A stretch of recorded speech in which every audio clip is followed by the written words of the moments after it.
All right, check one, check two. It says I'm live. Okay, so let's read the law together. We are on Deuteronomy chapter 13, and let's get into it.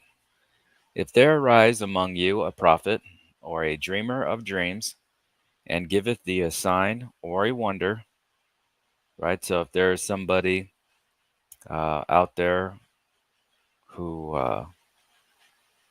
is a puts himself forth as a representative of God, or a dreamer of dreams, and uh, gives like a prophecy or performs a miracle, and the sign or wonder come to pass, and this miracle happens, or this prophecy happens, whereof he spake unto thee, saying, Let's go after other gods which thou hast not known, and let us serve them. Thou shalt not hearken unto the words of that prophet, or that dreamer of dreams, for the Lord your God proveth you, to know whether ye love the Lord your God with all your heart, with all your soul. So even if this person who proclaims a prophecy, right, and that prophecy happens, or performs a miracle, right, and says, hey, let's go serve other gods, you are not supposed to believe this person, right? You're not supposed to listen to them, okay? And the reason for that is because even if they perform a miracle, or even if what they say is uh, comes to pass, right? The fulfillment of the prophecy that they have given, they are still breaking the law, which is one of the 10 Commandments. It says, Thou shalt have none other gods before me. And that's Deuteronomy 5 and 7, right? So even if they perform a miracle, right, to prove, whatever it is they're saying, if they say, let's worship other gods, already that it can't be from God. Why? Because it breaks the law. And so this is your discernment. The law is your discernment. So if something goes against the law, automatically it's untrue, whether or not there is a miracle or a fulfilled prophecy. Okay, so it says, Thou shalt not hearken unto the words of that prophet, or that dreamer of dreams, for the Lord your God proveth you, to know whether ye love the Lord your God with all your heart and with all your soul. So you see here what's happening. Yahweh, he's testing you. He says, are these people whom I gave my law to, did my law enter into their spirit? Did my law, of course, these are all redundant questions, because Yahweh knows all. This is more of that you would see your test and whether or not you passed or failed. Has his law entered into you? When something happens, do you measure it against the law? Do you say, when you listen to somebody talk about Yahweh, do you say, wait a minute, does this conform with the law? Does the law back up what this person is saying? Do my actions, are my actions in compliance with the law of Yahweh? Right? Because Yahweh is testing you so that you could see whether or not you are in line with his will. It says, For the Lord your God proveth you, to know whether ye love the Lord your God with all your heart and with all your soul. Right? Because if you love God with all your heart and with all your soul, you can't love God without knowing the law. You have to know the law. The law is not optional. You can't say that you love Yahweh in all truth and sincerity without knowing the law. This is something that is not optional. It's mandatory. It is a must. You have to know the law.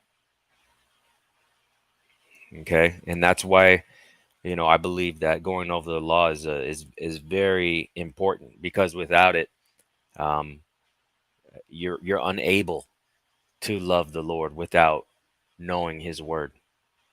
So it's very important. Knowing the law is very important. Okay, moving on.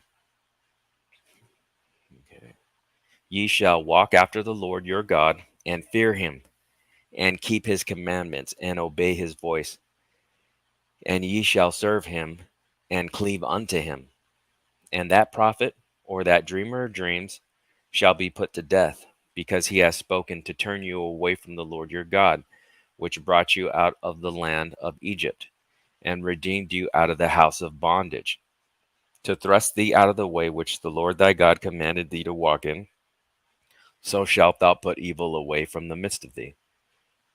Okay, look, he's saying here that that prophet, right, that spoke presumptively in the name of Yahweh, spoke to turn the Israelites away from Yahweh, right? Who had brought them out of slavery, only to be put back into a spiritual slavery, right? And to thrust his people out of the way which the Lord Yahweh had commanded them to walk in. He had commanded the Israelites to walk in his law. And he says, so that prophet or that dreamer of dreams has to be put to death. So shalt thou put the evil away from the midst of thee. Even if it's your brother, it says here in the 13:6, if thy brother or thy son of thy mother or thy son or thy daughter or the wife of thy bosom or thy friend, which is as thine own soul, entice thee secretly, saying, let us go and serve other gods which thou hast not known, thou nor thy fathers, namely of the gods of the people which are round about you, nigh unto thee, or far off from thee, from the one end of earth even unto the other end of the earth. Thou shalt not consent unto him, nor hearken unto him, neither shalt thine eye pity him, neither shalt thou spare, neither shalt thou conceal him, but thou shalt surely kill him. Thine hand shall be first upon him to put him to death, and afterwards the hand of all the people. And thou shalt stone him with stones that he die, because he hath thought to he has excuse me, and thou shalt stone him with stones that he die, because he hath sought to thrust thee out of the way from the Lord thy God, which brought thee out of the hand of Egypt, out of the land of Egypt, from the house of bondage. And Israel shall hear and fear, and shall do no more any such wickedness as this is among you. If thou shalt hear say in one of these cities, which the Lord thy God hath given thee to dwell there, saying, certain men, children of Belial. Okay, so let's look up this word Belial. So certain men, children of Belial.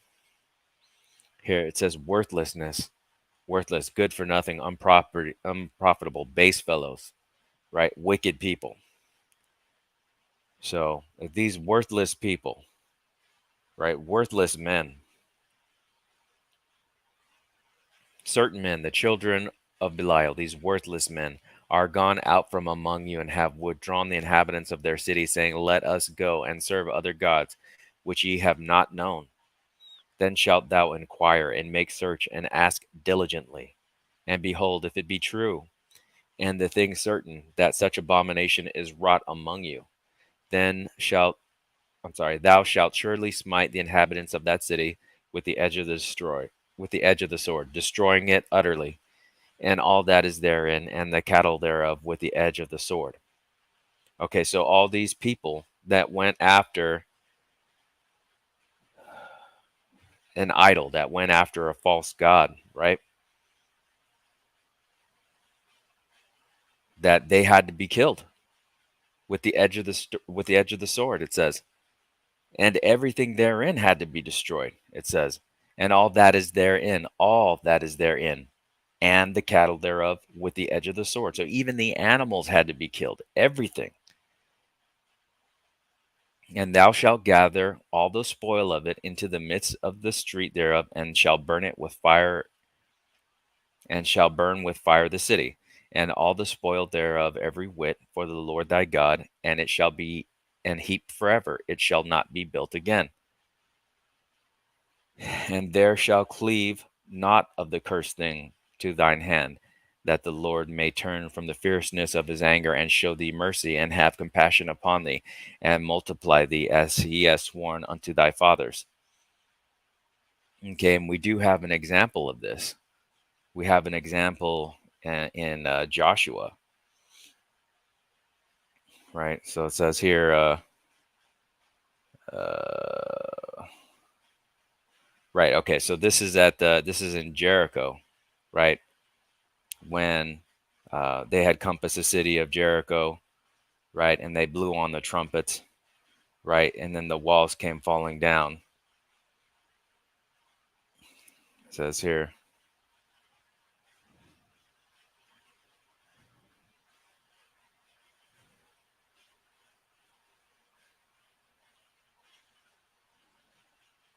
So it says here, it says, and they utterly destroyed all that was in the city, both man and woman, young and old, and ox and sheep and ass with the edge of the sword, right? Just as it's commanded. But Joshua had said unto the two men that they had spied out the country, go into the harlot's house and bring out thence the woman and all that she hath, as ye swear unto her. And the young men that were spies went in and brought out Rahab and her father and her mother and her brethren and all that she had, and they brought out all her kindred and left them without the camp of Israel. And they burnt the city with fire and all that was therein. Only the silver and the gold and the vessels of brass and iron they put into the treasury of the house of the Lord. Right? Because it says here that it says and this previously said, and the city shall be accursed, even it and all that are therein to the Lord. Only Rahab the harlot shall live, she and all that are with her in the house, because she hid the messengers that we sent. And ye in any wise keep yourselves from the accursed thing, lest ye make yourselves accursed when you take of the accursed thing, and make the camp of Israel a curse and trouble it. Right. So they're saying, okay, don't take anything for yourselves. It says, but all the silver and gold and the vessels of brass and iron are consecrated unto the Lord. They shall come into the treasury of the Lord. Okay. So the silver, the gold, and the brass and the iron um, were consecrated. Okay. So this was allowed to come in to the, to at that time would have been the tabernacle.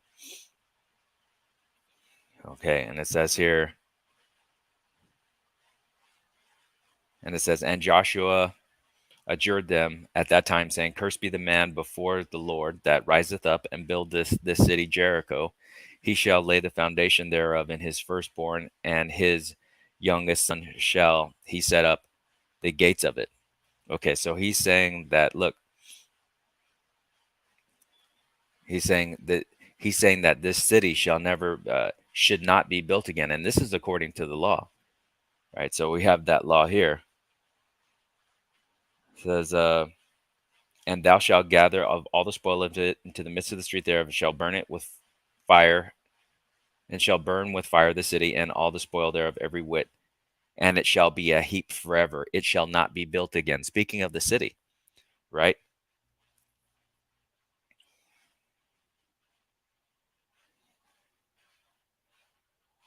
So that's why we have this curse here. And Joshua adjured them at that time, saying, cursed be the man before the Lord that riseth up and buildeth this city Jericho, because it should never be built again. He shall lay the foundation thereof, and his firstborn and his youngest son shall he set up the gates of it. So the Lord was with Joshua, and his fame noised throughout all the country. So if we go on to the next chapter, he said, but the children of Israel committed a trespass in the accursed thing, for Achan the son of Carmi, the son of Zabdi, the son of Zerah, of the tribe of Judah, took of the accursed thing, and the anger of the Lord was kindled against the children of Israel. So if we go down here, we see that when when it's found out that it was Achan that took the stuff, and we have Joshua approach him, and Joshua said unto Achan, my son, give I pray thee glory unto the Lord of God, the Lord God of Israel, and make confession unto him, and tell me now what thou hast done, hide it not from me. And Achan answered Joshua and said, Indeed, I have sinned against the Lord God of Israel, and thus have I done. When I saw among the spoils of the goodly Babylonish garment, and 200 shekels of silver, and a wedge of gold of 50 shekels weight, then I coveted them, and took them, and behold, they are hid in the earth, and in the midst of my tent, and the silver under it. Okay, so we already know that the gold and silver, they were supposed to go, because they were sanctified, they were supposed to go to the sanctuary, right? To, because they were sanctified. And then you have the Babylonish garment, which that shouldn't have been in his tent. He shouldn't have taken anything, right? So Joshua sent messengers, and they ran unto the tent, and behold, it was hid in his tent, and the silver under it. And they took them out of the midst of the tent, and brought them unto Joshua and to all the children of Israel, and laid them out before the Lord. And Joshua and all Israel with him took Achan the son of Zerah, and the silver, and the garment, and the wedge of gold, and his sons, and his daughters, and his oxen, and his asses, and his sheep, and his tent, and all he had. And they brought them unto the valley of Achor. And Joshua said, Why hast thou troubled us? The Lord shall trouble thee this day. And all Israel stoned him with stones, and burned them with fire, after they had stoned them with stones. Right? So, as should have been done to the city, right? It was done to them. They were completely, Achan and his family and all that he had was completely wiped out.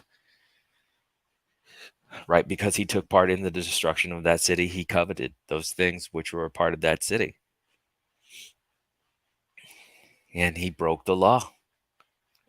Right? Even after seeing all these miracles and all these great wonders and all these signs, and the fierceness and the wrath of the Lord, even after all that, he still broke the law. And man, God is not playing around. We got to make sure that we reverence Yahweh and that we fear him, and be very afraid of Yahweh, because he is the mighty and terrible God, and respect him, you know, because look at what happens. This is nothing to mess around with. This is some serious stuff. And they raised over him a great heap of stones unto this day. So the Lord turned from the fierceness of his anger, wherefore the name of this place was called the Valley of Achor unto this day. Okay. It says, right, and there shall cleave not of the cursed thing to thine hand, that the Lord may turn from the fierceness of his anger, right? And that's not what Achan did. Achan, he took the stuff, right? And he buried it in his tent. It says, and there shall cleave not of the cursed thing to thine hand, that the Lord may turn from the fierceness of his anger, and show thee mercy, and have compassion upon thee, and multiply thee, as he hath sworn unto thy fathers, when thou shalt hearken to the voice of the Lord thy God, to keep all his commandments which I command you this day, to do what is right in the eyes of Yahweh thy God. All right. And let's see here. Let's go to the letter. Okay. It's, Psalm 29 and 2.